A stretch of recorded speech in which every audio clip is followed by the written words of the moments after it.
You know, another common emotion kids often experience is disappointment, and our next guest has found a gentle way to help you talk about it with your child.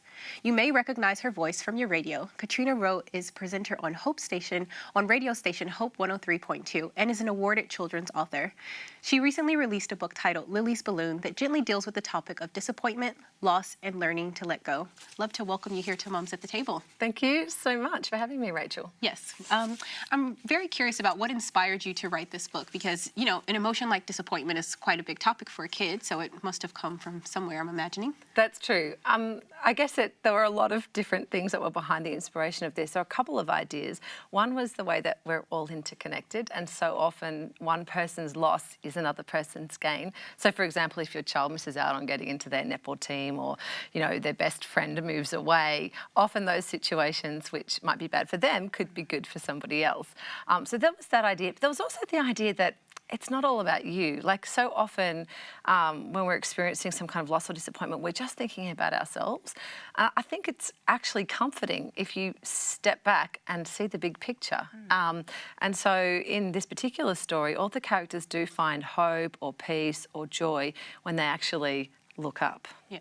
Yeah. I love those themes because I was thinking as adults we could stand to learn some of those lessons. Yeah. So why even with those big topics? Because as you were talking about that, I'm like, wow, I could learn those lessons myself. Why did you choose to speak to a children's audience about those topics? Well, you're dead right. And there were things in my own life that I was kind of preaching to myself with as well.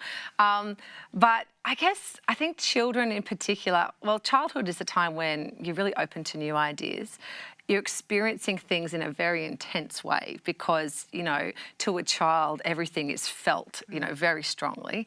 And you need tools to learn about the world. And I think this book, the idea is philosophical, but it's also very practical as well because all children will experience loss and disappointment. And I think one of the byproducts of being the generation where we're always encouraging kids and telling them how wonderful they are is that they can kind of think they're the star of their own show. It's all about them. As parents, you're trying to replace. If something's lost and your child's having a meltdown, you're quickly trying to replace. We try and fix things. We try and, but sometimes it's okay just to go, yes, there's sadness. And the book acknowledges that. Like Lily loses her balloon and she's devastated. And you just sit in that sadness for a moment.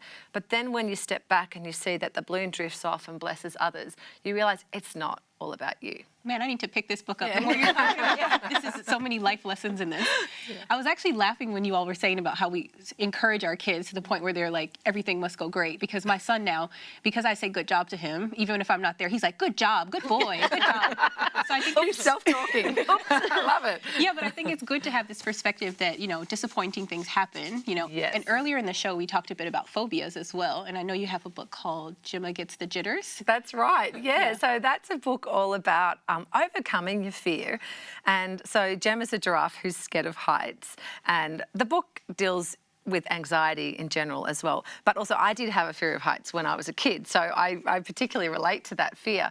But how she deals with it is firstly by acknowledging it and facing up to it, and then with the support of her friends starting to walk towards that fear a little bit, so taking small steps. And then it's just important that, you know, if you do have a fear, like as you guys mentioned before, not ridiculing it, but acknowledging it, that, okay, there's a reason for you to be fearful of this, but also to believe and know that you can overcome it. It doesn't have to control you, because I think there's nothing sadder in life than when someone is being held back by fear. So I think in this case, Jem is a photographer and her fear of heights is stopping her from getting the best photos because she's not getting the good views. And I think it's a terrible thing if we're not reaching our God-given potential because we're being held back by fear. I love how kids' books are so relevant to adults. You're totally right. And that's the thing, if I can just say in a sneaky way, is that when you write a picture book, it is read aloud by the adult. And so like my very first book I ever wrote was called Marty's Nut Free Party, and it was about helping kids with peanut allergies, but it was very much as well knowing that this is going to be read aloud by the parents and the grandparents. Don't bring this to. Exactly. So you're sort of subtly getting it in there as well. So going back to the beginning, you said, you know, you're talking about your first book. How did you get to write children's books? Like, Yeah, I know, right? You don't think you've got permission to do that, do you? You think that's No. something so other people get to do. Well, I was at home with my first child, and I'd been studying a Masters of International Relations just for fun. Hold on. So I had something to do on the side, right? And then that finished up, and I wasn't yet able to go back to work. It was really hard to find part-time work after having my first daughter. So I sort of thought, well, maybe I could give this writing thing a go. And because I was reading so much children's literature and finding it very powerful and impactful in my own life, I started to realise that, you know, when you read to a child, it's a very powerful medium to speak into their life, because they read those books over and over and over again. At least 25 times a night. Right, exactly, right? And you get so sick of reading that thing again, don't you? You could probably read it with your eyes closed. You can't skip a page. No, they know. Totally, right? But, yeah, so I just started writing in the genre that I was immersed in, and the stories that were kind of making sense in my world, which was spending it all day with like a 2 or 3 year old. And then it was really just a matter of, you know, getting serious about it. So you weren't serious about writing when you first started? Well, Tell me about that journey. Look, I was, and I made a decision. My daughter was 2, I think, and I thought, well, there's 3 years till she starts school. I'll commit for 3 years, see if I get anywhere, and if I don't, then I'll have to rethink it, you know. And I started a blog. So I had a parenting blog called From Mouths of Babes, where I shared my own journeys and struggles.